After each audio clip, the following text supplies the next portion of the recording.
Okay, guys, here is the first calculator section you guys have had to do. Hopefully you're doing it and figuring out what you don't or don't know. It's not too bad of a section. You'll notice on these calculator sections, they don't always require your calculator. In fact, a lot of the problems won't, but some of them will.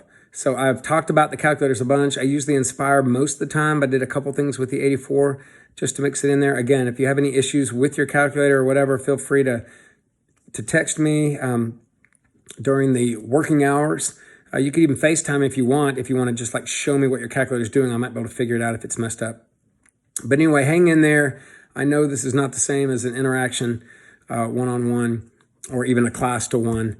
It's not ideal, but I think you could still get something out of this that's good. So I'd skip over the problems you got right, but if you want to know how to do something you missed, feel free to check it out. And I feel like I've helped out a little bit. And in the future, I don't have a copy of this test at home, and my printer is a little shaky at the moment. But in the future, I'll have some hard copies, and I'll work out the keys and show you my steps. And there'll be better work on these. These were just kind of work to get the answer done.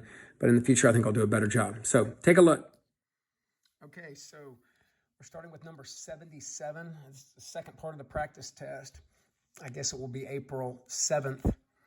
At this point, and the question was, the volume of a sphere is decreasing at a constant rate of 3 cubic centimeters per second. Now, the first thing that ought to pop into your head is it's talking about the volume is changing rate. And remember, a rate is a derivative, or a rate of change is a derivative. So that would mean that I'm saying that basically the derivative of the volume is changing. It says it's decreasing at a rate, so that means negative. So that means the dv dt would be a -3. So just go ahead and write that down. Then it said, at the instant when the radius of the sphere is decreasing at a rate. So that also gives you a dr dt equals a -0.25. And then the question says, what is the radius of the sphere? So they're asking, if that's always true, then as soon as the radius is that amount, the rate of change of the radius is that amount, what's the radius? Now, you'll never have to know the volume definition. They'll give you that. Now, they meant volume of a rectangle, a solid like a cube or a rectangular prism or something like that, yes. But volume of cones and spheres, things like that, you don't have to know that. They'll give you that. Okay, so basically I'm going to start with v equals 4/3 pi r cubed, and I'm going to take the derivative. So to take a derivative of v, we technically get 1 dv dt. So I'm going to just write dv dt. Now remember, we got to think implicitly. So when I take the derivative of the 4/3 pi r cubed, don't just use the power rule and go 12/3, which is 4, pi r squared. Don't stop there. You remember, you're always, whatever the variable is, you're doing d the variable dt. Or if it's with respect to x, d the variable dx. So that's going to be a dv dt, and then after you do the power rule, dr dt. And at this point, you just plug in what you know. You know the dv dt is a -3. You know the dr dt was a -0.25. And at this point, you're just solving for r squared. So take that -3, divide it by a 4, divide it by a pi, divide it by a -0.25. When you do that, you'll get a 0.954929. And then you square it both sides, and you get r equals 0.977. All right, and remember, it wouldn't have affected you on this problem, but you have to have your calculator in radian mode when you're doing your work with this with the calculator section. It has to be in radian mode. All right, 78. 78 says, let f and g be continuous functions such that the integral of the f function from 0 to 10 is 21, and the integral of 1/2 of the g function from 0 to 10 is 8. So it says at that point, it says, what is the integral of f minus g from 3 to 10? Actually, it gives you that value. It's 2. And it says, if I know that it's 2, what is the value of the integral from 0 to 3? So I took this, this part right here, and because I'm integrating each part and it's joined by a negative sign, I can split that up into that integral minus that integral, and I know it's equal to 2. So I just basically wrote the integral of the f and the integral of the g. All right? And they wanted me to find out what that was. So I broke that up as well and said the integral from 0 to 3 of f minus the integral from 0 to 3 of g. But that I didn't know the answer to. So what I thought is if this right here was added to this right here from 3 to 10 and 0 to 3, that basically means the entire distance from 0 to 10. Does that make sense? Because this is the area from 0 to 3 under the function and the area from 3 to 10. Well, the combined area would be the area from 0 to 10. And this is the area from 0 to 3 and the area from 3 to 10, combining all that up. Now, those are both negative, so I'm going to keep it negative. But those two, again, can be, that negative value and that negative value can be added to give me the negative of the total. Because, again, that's the area from 3 to 10, the area from 0 to 3. That should mean the area from 3 to 10. So that and that gives me this, that and that gives me this. Well, I already know that this area right here, right there from 0 to 10 is 21. And I don't know this yet. They messed with me a little bit and they put this 1/2 here. But I can get rid of a constant by, I didn't show this, but I could factor the 1/2 out, and then I could just multiply both sides by a 2. So I just multiplied both sides by a 2 and just canceled that. And that gave me the integral from 0 to 10 was 16. So I'm going to replace that with the 16. So I know that this right here and this right here are totally combined to give me a 5. I'm going to scroll it up a little bit so you can see that. I'm sorry. That gives me 5, but then I'm going to subtract the 2 over, I get 3.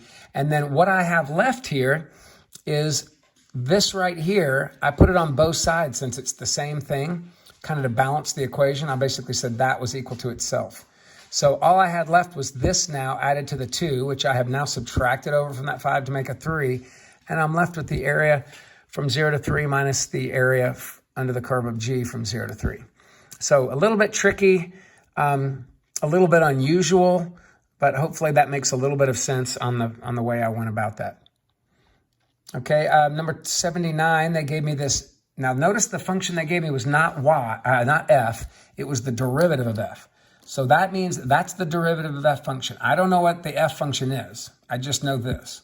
Okay, now it says if f of 0, so whatever the f function is, if there's a point at 0, 0, so it's going through the origin, which of the following could be the graph of f? Well, you'll notice they are all going through the origin, all 5 of them. So I don't really have any insight from that, but except I do know that it's going to start right there at the origin. So let's take a look for a second. This is saying right here that the slopes are all positive from 0 to 2. Because remember, this is the slope function, right? And there are positive values of the slope function from 0 to 2. There are negative values of the slope function from 2 to 3, and then again, positive values of the slope function from 3 to 4.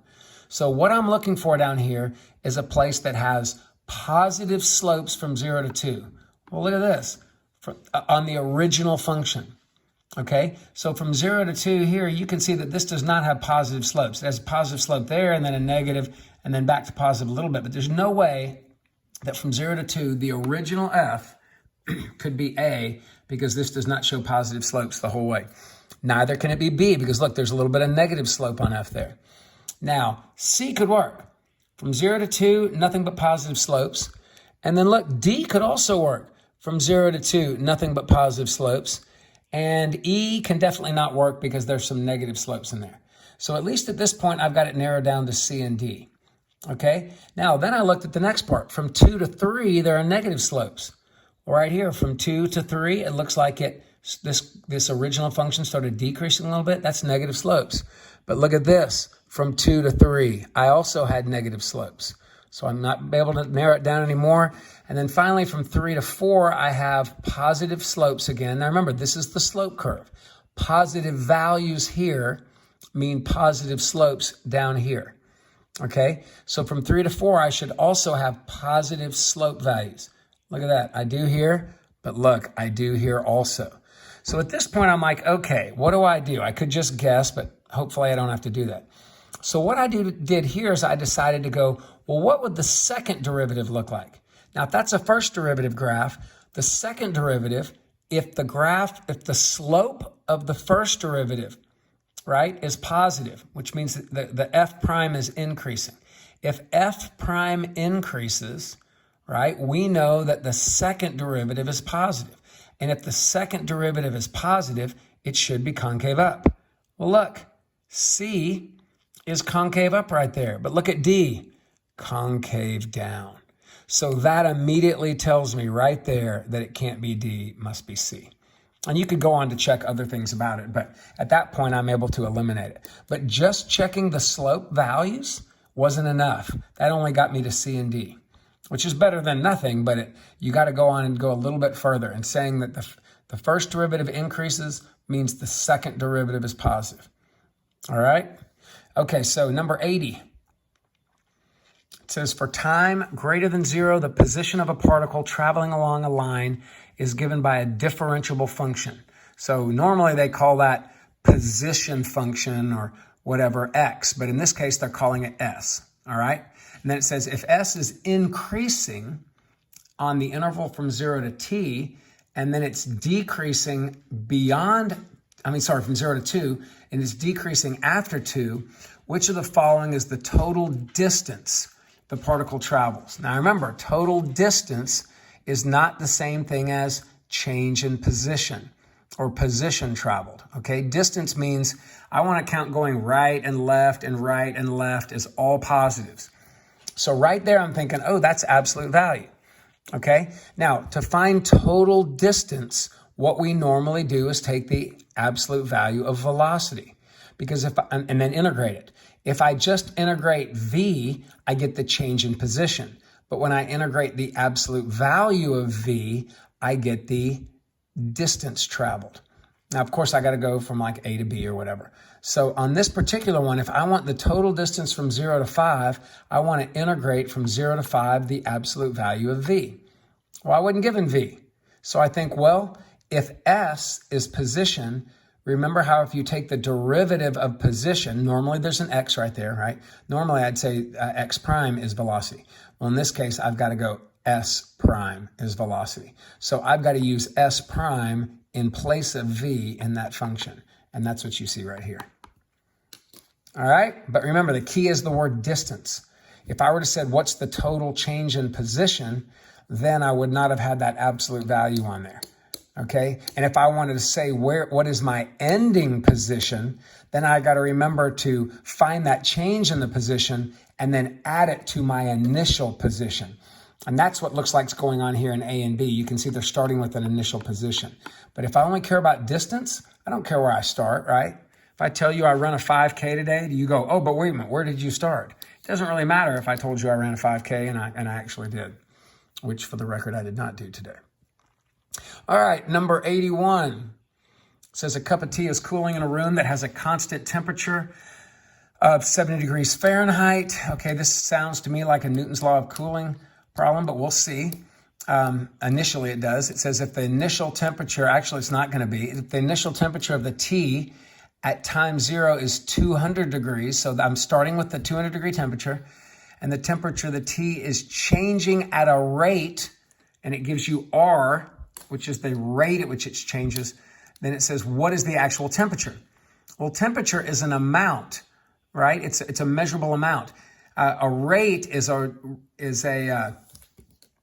measure of how that amount changes over time. And what did we learn? To integrate a rate, we find a change in the amount.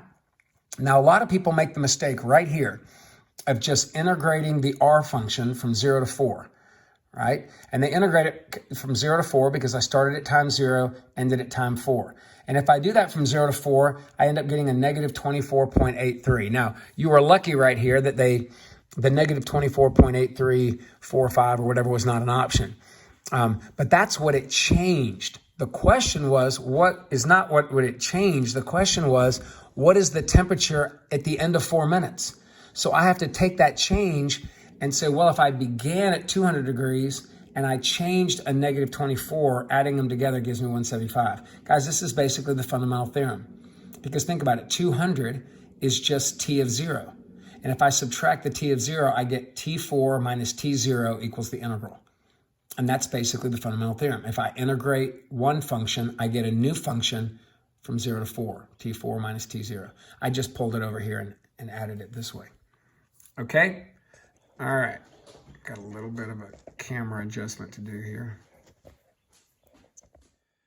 All right, number 82, the derivative of the function f is given by f prime of x equals x cubed minus 4 sine of x squared plus 1. So that is the derivative function. Make sure you're clicking on to that, okay? This is not the function. This is the derivative that was already given to you. So I have no idea what f is. On the interval negative 2.5 to 2.5, so that's telling me if I'm going to graph this in a second, I need to set my window up to look like that. That's all I want to see. So make sure you get in the habit of setting up your window this way. It says, which of the following values of x does f have a relative max? So what do you know about relative maxes? Now, I didn't say max. A max occurs at critical numbers and endpoints. This says relative max, so I don't even care about the endpoints. In fact, this is an open interval, doesn't even have endpoints, okay? So relative max occur at they only occur at critical numbers, right? And which critical numbers are where the derivative is 0 or d and e. So I'm going to take this derivative and graph it and see where it's equal to 0 or d and e. Okay, so I'm going to go to this graphing calculator. All right, I'm going to go here. I'm going to go to menu and set up my window. Sorry, I'm going to be a little shaky right here. Set up my window settings, and I'm going to go from negative 2.5. I'm going to tab down to x max and to positive 2.5. And if you want to set your scale at 1, you can, but whatever. And I'm not worried about the y right now. It looks like I'm going up and down 6. And the reason why I don't care is all I care about is where this function crosses the x-axis. So I'm going to hit enter. All right, and there's my negative 2.5 at 2.5. Now I got to graph this derivative. So I'm going to go to tab. I've already got it. No, I don't. So I'm going to say x cubed. So x cubed. All right, I'm going to come on down. Sorry, I'm a little shaky here. Minus 4 sine of x squared. So I'm going to hit the trig button. Sine of x squared. I'm going to get out of that parentheses and then plus 1. If you have an 84, you got to do the same kind of thing, although you know, of course, it operates a little differently. So I'm going to hit enter, and it's going to graph it. Now you can see this graph crosses at 3 spots right there, which looks like about what? Negative a half-ish, positive a half-ish, and maybe 1.3-ish. Now I don't know what those values are, but the question was, at which of the following values of x does f have a relative max? Now, what do you know about relative maxes? Relative maxes occur on the graph. Don't go tell me, by the way, that there's a relative max right there and right there. Remember, I want to know where f has a relative max. This is f prime. So f has a relative max when its derivative is 0 or d and e, and I can see 3 places on this graph of the derivative where it's 0, and the derivative changes from plus to minus. Well, right there, I can see at about 1/2 or something, it changes from plus to minus. Now, normally what I'm going to do right now is go and find this. And I would go find this by hitting the menu function, and I'm going to analyze the graph, and I'm going to find the 0. And remember that, of course, the 84 does a little bit differently. And I know right here at that point, it goes from plus to minus. I'm going to hit enter. I'm going to come over here and hit enter again. Actually, I must not have hit enter here. Come over here. I'm going to click enter on the left. Then I'm going to come over here. You got to be kidding me. Menu, settings. Having a little trouble here. Menu, analyze graph, 0. All right, there's a left bound. I'm going to say at 0. There's a right bound at, say, 1. And then look, you can see right there at 0.5423, and you can see that E is 0.542. Now, I didn't really have to do that because the only thing that was close to 0.5 was E, right? Now, don't get sucked in and choose C.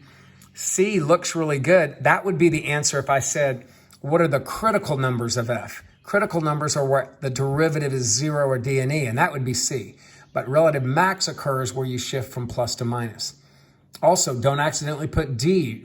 D would be where the relative mins occur. That's where the derivative goes from negative to positive. So be careful about that. All right, 83.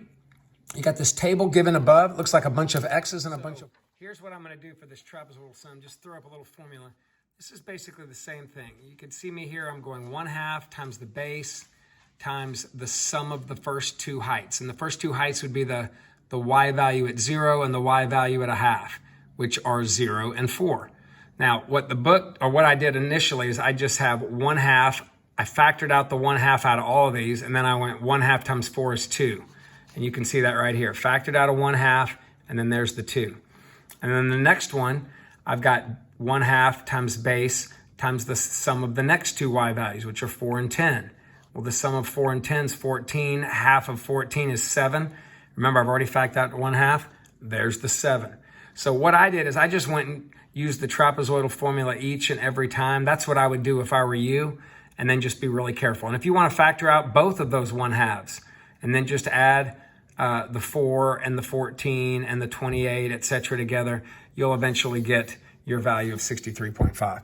And of all of these, 62 looks like it's the closest. Now, you might have been able to do a right-hand sum or a left-hand sum and still gotten 62. I just chose to do a trapezoid. So that's one of those things. They didn't tell me what to do, but I just approximated it that way. You might have even found this value making the base 1 and just doing that, just kind of skipping over that, or maybe even doing a midpoint. You might have been fine. But anyway, I chose trapezoid. 84, because it's usually the most accurate. So 84, I'm giving you this function. It says the graph of a function is shown in the figure above. Which of the following statements is true? So A says the value f of A is 2. Well, to me, the value at A is 1 because there's a dot there. There's a hole here, so that can't be it. B, it says f is continuous at x equal A. Well, of course that's not true because there's a break in the graph there. You can see there's a hole. And by the way, holes are called, when it comes to continuity, they're called replaceable continuities. Even though you can't really replace them, I guess the thought is you could plug the hole. C says the limit of the function as x approaches A is 1. Well, the value is 1, but the limit of the function is 2. D says the limit of the function as x approaches A is 2. That's correct. And then E says the limit of the function as x approaches A does not exist. Now, it's not continuous there because even though the limit exists and the value exists, they're not the same. It's not continuous, but there's definitely a limit. In fact, for the record, there's always a limit when you're dealing with a hole. So don't ever miss that and make this mistake of picking E or C. Definitely understand that that would be D there. All right, 85 says a particle moves along the x-axis so that at time t greater than 0, the position is given by this. So I'm giving you a position function, and it says what's the velocity of the particle at the first instant the particle is at the origin. So what is the velocity the first time the particle hits the origin, okay? So the first thing I need to find out is when does it hit the origin? Well, if this is a position function, it's gonna hit the origin when the x value is 0. So when x of t is 0. So what I need to do is set this thing equal to 0, well, actually graph it, and then figure out where does it hit 0. So I'm gonna go back to my graph, back to my graphing calculator, okay? I'm gonna hit tab, go up, and I can either delete it like this, which is a terrible way, by the way, or I can just hit delete, delete, delete, and hit enter, and that's gone, okay? So I'm gonna go over to this, and I'm gonna hit tab again, and I'm gonna type in cosine root t. So trig cosine square root is there of, and I could put, I know it says t, but I'm going to use x because I'm dealing with the function. Okay, so where does this graph hit 0? Now, according to this, it hits at time 2.467. Kind of looks like it's hitting at about whatever, 2.5 because my window's not that great. So I would want to go and open my window up just a little bit. Okay, open my window up, go to window settings, and maybe make my graph go out to say 5 or something. Okay, so now I have to find out where exactly does this thing cross. Well, again, menu, analyze the graph, 0, and I'd have to go to the left a little bit, and then go to the right a little bit, and you can see that right there at 2.467, right there. So I'm going to write that down at t equals 2.4674. All right, now the question is, what's the velocity at that time? So I need to plug that time into the velocity curve. Well, I wasn't given the velocity curve, I was given the position curve. But I certainly don't want to have to manually take the derivative of that when I'm sitting here holding a calculator. So what I'm going to do, since I already have, look, I already have that function, the position function right there. So what I'm going to do is I'm going to go and store this. Okay, I'm going to store that X value right there. If you can't really see it and it's bothering you, you can bring it down. Okay, remember, I'm going to click on that and I'm going to store it.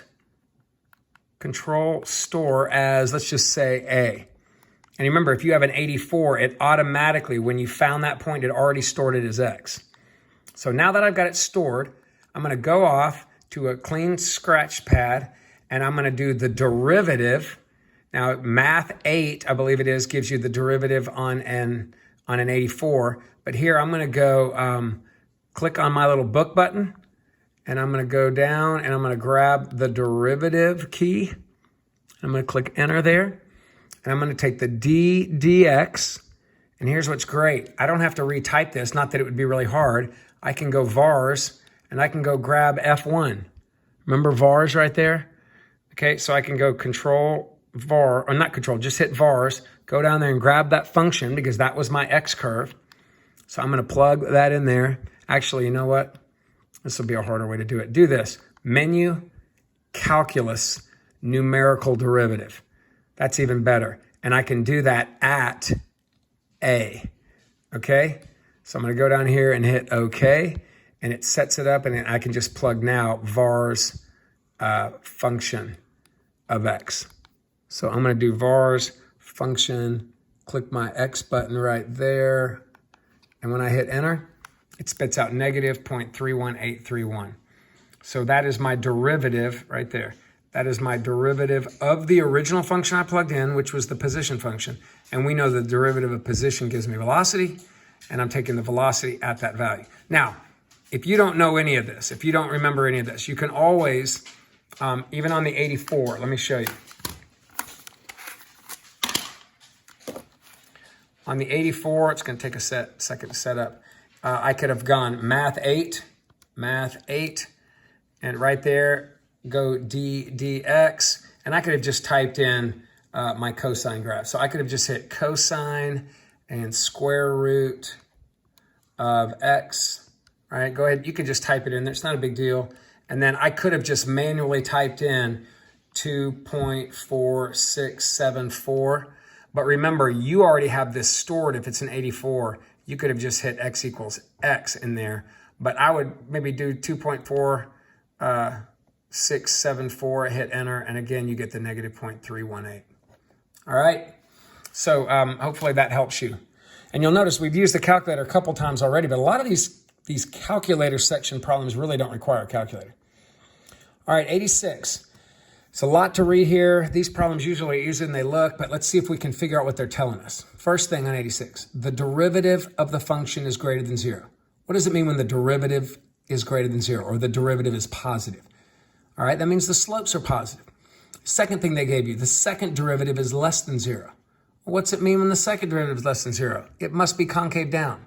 So I know that the slopes must be doing something like that, right? Slopes are like that, but they're also cupped downward. So they're not doing this like this, cupped up as they rise. They're rising but cupped down, okay? So just know that, all right? And it says, which of the following could be a table for all values of f? Well, I just decided to plot some points. So I plotted the points of all of these right below their little x and y coordinates. And you can see right here, if this thing was true, if you look at these graphs, it's possible that it's concave down, but there's no way the slopes are positive. So I threw out A. Well, this one, look, I got to throw it out because according to this, it looks like the slopes are almost horizontal, right? That'd be like slopes of 0, right? And even if it didn't go straight there, even if it went up and then down and then up or something like that, according to this, the slopes are always positive. No way that works. Look at C. Now C, it looks like the slopes are always positive, right? Between these points, it totally could be that. But the problem is I can't be concave down because if to be concave down, this third point right here would have to be a little bit lower, right? Right now, it's just a diagonal, almost like a line. And then this one, the third point's a little higher. Well, that could be concave up because it looks like it's increasing as it is sloped positively. The slopes are increasing. That can't work. But look at this one. This one, it looked like I rose 2, then over 1, and then I rose 1, then over 1. So it actually looks like the slopes are getting smaller. Went from a slope of 2 to a slope of 1. Well, that's what it means when it's concave down. Your slopes are decreasing. So this one right here would be the only one I could really make an increasing graph where the slopes are positive and possibly be concave down. 87, let f be the function with the first derivative. Again, I'm giving you the first derivative. It's a really ugly looking thing. How many relative extremes does f have on that interval? How many relative extremes? So what are relative extremes? Those are relative mins, relative maxes. Where do they occur? When the first derivative is 0 or d and e, okay? And changes signs. So I'm looking for places where this graph, where the derivative function equals 0 and goes from negative to positive or positive to negative. If it comes down and bounces off the axis or goes up and bounces off it, not counting those. So I'm not going to show you me typing this in right here because it takes me a while. Okay, but here's what I'm going to do. I'm going to go ahead and change my window while you're sitting there nicely. You can do the same if you want. I'm going to change my window from -4 to +2. All right, and then I'm going to go and I'm going to type this function in. I'm going to open up a parentheses, 3 minus 2x minus x squared. I'm going to get outside the parentheses and go times the sine of 2x minus 3. And I'm going to hit enter. And I see this. Now I got to be careful. Look at this. If you don't have your window, it kind of looks like it bounces there. Right? It looks like it does, but if you zoom, I'm going to zoom in there and show you in a second. If you zoom in, it actually doesn't bounce. It crosses, goes through it, and then comes back down. So this is 1, 2, 3, 4, 5, 6. Now, just to show you that, and you might want to do this if you're doing it, go to your window, and then go to Window Zoom In. And I'm just going to move my cursor over there. If you have an 84, you have to like arrow over and click Enter on it, and it'll zoom in, and you're like, oh yeah, look, that did cross through. See that? I did cross through. It did not just bounce off there. So according to this, I counted 6 places it crossed, so there must be 6. All right? I got to be getting on up there. Let me see. 88, the graph of a twice differentiable function is shown in the figure above. That means there's a first derivative and a second derivative that exists. Which of the following is true? Well, look what they got down here. They just got a bunch of first derivatives, and they've got a bunch of first derivatives at different values. So those are slopes at different values. And the only ones they're asking about are 0, 1, and -1. So what's the slope at -1? Looks like 0. So I want to put a 0 everywhere the slope was asking about -1. And then it said, what's the slope at all these zeros? Well, I don't know what it is. Maybe a half. But whatever it is, it's positive. So I just went and wrote positive everywhere there was asking me about a slope of 0. Actually, I forgot to write it there, positive. But I guess I canceled that out already. And then what about the slope at 1? Well, it looks like the slope of 1, it was negative there. So I put negative. And then I went through and said, which one's true? I mean, is 0 smaller than a negative? No. Is 0 smaller than a positive? Yes. But are positives smaller than negative? No. And if I go through all of these like this, I end up getting no either quickly or maybe on the second one, but not on D. Look. Are negatives smaller than 0? Yes. Are 0 smaller than positives? Yes. So D is the only one that makes sense right there.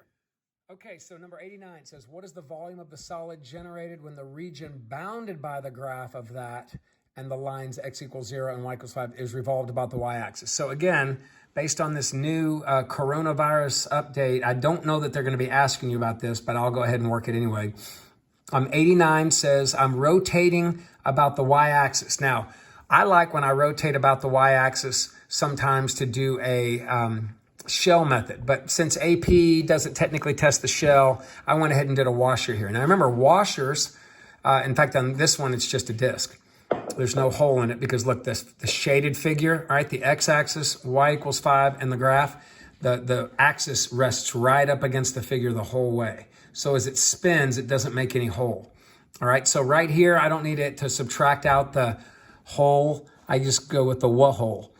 Okay, so right here, I got to do a bunch of circles, right? Because the cross sections right there are all circles. So a bunch of pi r squareds. Now, how do I find the radius? Well, if I'm going up, my circle looks like this. They're stacked up and down, up the y-axis. So I got to do a right minus left. Normally, I do a top minus bottom, but that's for disc washers around a horizontal axis. This is a vertical axis. So I did right minus left. So this was really kind. They had already set this equal to x, so I don't have to resolve it. So there's my right, and then my left is just the line x equals 0. So that minus 0, and you don't even need to do the minus 0. And then, man, I'm not doing this manually. I got a calculator. So I'm going to my calculator. I'm going to my scratch pad right here, and I'm going to go menu. Sorry, I'm coming down right here. I can do the book button if I want. There is the integral button right there. So the integral from 2 to 5. Oh, sorry, don't forget the pi. Pi button is down there on the left. Okay, and then I am squaring. So I'm going to do a parentheses, the square root. Now I'm going to do something that's really not necessary here. Y minus 2, and you could do x minus 2 if you want. And then on the outside, I'm going to square it. Now, I don't need the minus 0 because it's irrelevant. The square would make the square root go away and just leave me y minus 2. And then if I'm using y, use dy, which means if you used x, use dx. And when I do that, I get 14.137, which is my E. All right, number 90, population of a city grows according to that differential equation, where k is a constant and t is measured in years. If the population of the city doubles every 12 years, what's the value of k? Remember, population growth and decay. If it says it grows by, remember that, dy dt equals ky, dy dt equals ky, well then dp dt equals kp. That's the ect, C, right? That's the y equals ce to the kt. That's an exponential graph. That's just the differential equation for an exponential function. Well, if I know it's exponential, remember how that little cheat for the half-life? I could do k equals that natural log of the half-life over the number of years. Well, I can use it for double life too. So ln of the double life takes 12 years. Type that in my calculator, 0.058. If you don't do that, you gotta basically use the y equals ce to the kt formula, and then your c value, just make one up like 10, and then just make y 20, and then just go. If you put it, I'll show you right here real quickly. All right, so if I set it up equal y equals c to the kt, if my initial value doubles, you could just do something like this. All right, you could do something like y equals c to the kt, and then you could say if c is my initial amount and it doubles, I put a 20 in there and let it double, and it says it doubles every 12 years. So I replace t with 12, and then I divide by 10, and I get a 2. And then I natural log both sides, and I get an ln2, and the e goes away, and I divide by 12. So when all's said and done, I end up getting ln of 2 over 12 equals k. I end up getting this, right, after dividing by 10 and logging both sides with the ln. So same thing, but hopefully you'll just know that little trick and jump right to ln2 over 12. Expect to see a problem like this. 91, I think we got 2 more to do. The function f is continuous. What is the value of the integral from 1 to 3 of x f of x squared minus 1 dx? Well, good gracious, that's a mess right there. And I don't have any rules on this, but I do have a new rule right here. So what I'm going to do is see if I can make a u substitution and use this. So clearly the ugliest part of this to me was the x squared minus 1. I'm going to let that be u, which means du equals 2x dx. Well, I could put a 2 and a 1/2 in there, and then I'll have 2x dx. And there's my u. So I'm going to replace the 2x dx with du. I'm going to replace the x squared minus 1 with u. And I'm going to leave the 1/2 and the 1 to 3. Now, remember on these, if I want to use this, I have to change this 1 and this 3. Remember how to do that? We've talked about that before. It works with x's. It doesn't work with u's. Okay? So I need to do a complete substitution. So if 3 is an x, I'm going to plug 3 in for x right there, and I get u equals 9 minus 1 is 8. I'm going to replace that 3 with an 8. And I'm going to plug a 1 in there, and I get 1 squared minus 1. Well, that's a 0. So I'm going to replace that 1 with a 0. And now look what I have. This is saying half of that, and that is 6. Half of 6 is 3. So a little bit clever, but I think you can probably navigate your way through that after seeing it a few more times. 92, last but not least, the function f is defined for all x on that closed interval. If f does not attain a max on a to b, which of the following must be true? Now, in order for it to, according to the extreme value theorem, on every closed interval, what do you always have? All right, if you have a closed interval, and it's continuous, you are going to have a continuous closed interval. You are going to have a max and a min. This says it doesn't have a max. Well, if it doesn't have a max, then it must not be continuous, because that's the only condition of the extreme value theorem. And if you look at this, you're like, oh, f is not continuous. So that's the only way it's possible to not have a max on an interval, is in case if it's not continuous. And I know some people go, but what about a horizontal line? That doesn't have a max. Well, yeah, it does. It has a maximum value. It's just shared by a number of different x values. But there still is one max, and that actually ends up being the min as well if you had a horizontal line. But this does not have a max. You can see it because it's an open circle up there. It never actually hits that point.